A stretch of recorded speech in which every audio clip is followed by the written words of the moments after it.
વિવિધ દેવતાઓની પૂજા કરવા થાય છે. જેવા સામૂહિક હવન જોવા થાય છે. ચાલુ પડવા દે. ચાલુ રાખ.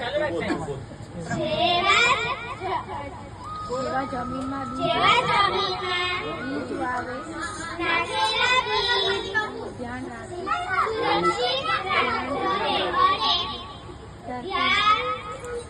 ધરતીની પૂજા કરવામાં આવે છે.